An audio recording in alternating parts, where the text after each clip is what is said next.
Ramesh inter college Sonai में लोकमाता अहिल्याबाई होलकर की 300वीं जयंती धूमधाम के साथ मनाई गई।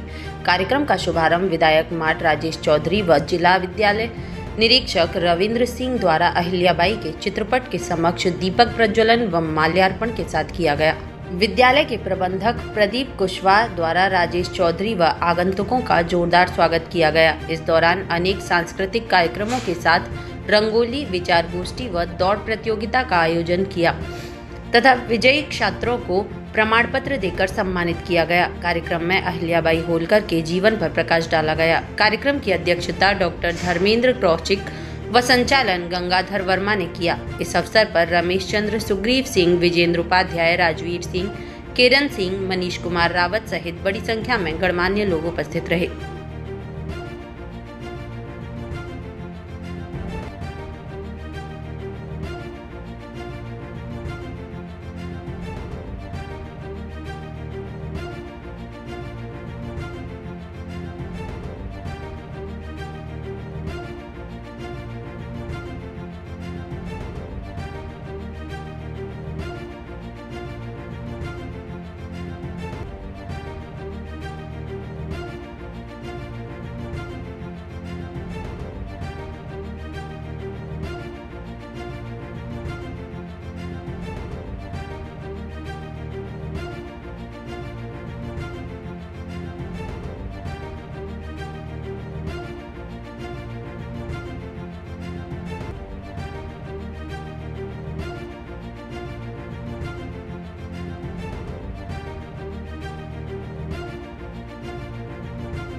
इधर देखो भाजी, अंकल जी इधर देखो आप। हाँ, लगा दो ऐसे। बस सामने देखो इधर बस।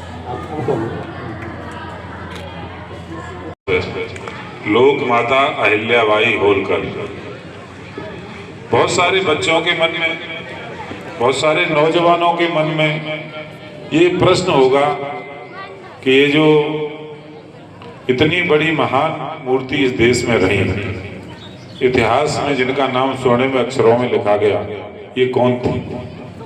ये जरूर मन में प्रश्न आता है। और कौन थी, इसका जवाब तभी मिलता है जब हम अपने पूर्वजों को, जिनका इतिहास में नाम रहा, जिन्होंने देश के लिए, समाज के लिए समर्पित होकर के काम किया, अपने जीवन में संघर्ष किया, उनके बारे में बताया जाए। ऐसे कार्यक्रम आयोजित किए जाएं जो समाज में चर्चा का विषय बन सके और उनके बारे में जानने की जिज्ञासा हो। योगी आदित्यनाथ जी की सरकार ने, उत्तर प्रदेश सरकार ने ये निर्णय किया कि हम माता अहिल्याबाई होलकर जी का जन्म दिवस मनाएंगे और सब मिलकर के मनाएंगे। सरकारी स्तर पर यह तय होगा, समाज की उसमें भूमिका होगी, संगठनों की उसमें भूमिका होगी। अभी बता रहे थे हमारे संचालक महोदय अहिल्याबाई होलकर जी के बारे में।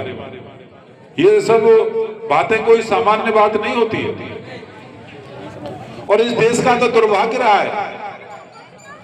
इस देश में इतिहास लिखने वालों ने भारत के जो महापुरुष हुए हैं उनके साथ हमेशा दुर्भावना की है, हमेशा उनके साथ अन्याय किया है।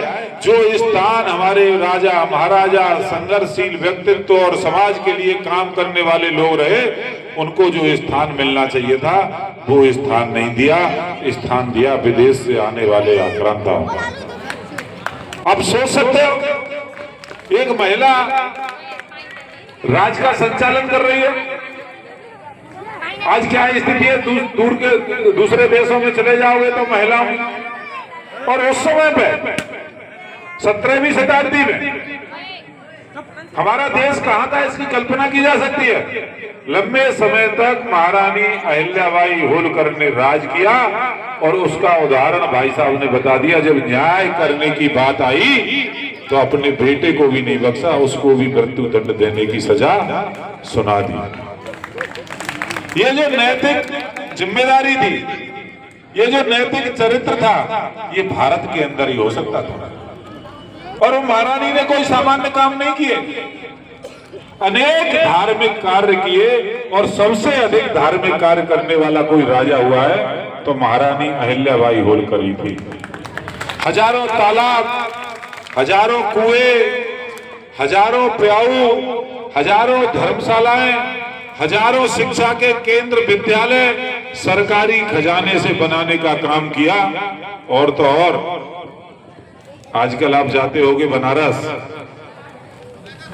काशी कॉरिडोर का निर्माण किया है मोदी जी ने। वहां पर उस मंदिर को गिरा करके मस्जिद बना दी गई थी और वहां भव्य और दिव्य कॉरिडोर और मंदिर का जो सौंदर्यीकरण किया है, उस मंदिर में जिस शिवलिंग के आप जाकर के दर्शन करते हो, उसकी स्थापना इन्हीं महान आत्मा ने की थी, किसी दूसरे ने नहीं। सोचिए, काशी के अंदर शिवलिंग की स्थापना, ये कोई सामान्य बात है क्या? या तो योगी और मोदी की सरकार मंदिरों में काम कर रही है, मंदिरों का सुधार कर रही है, या तो उस समय जो राजा हुए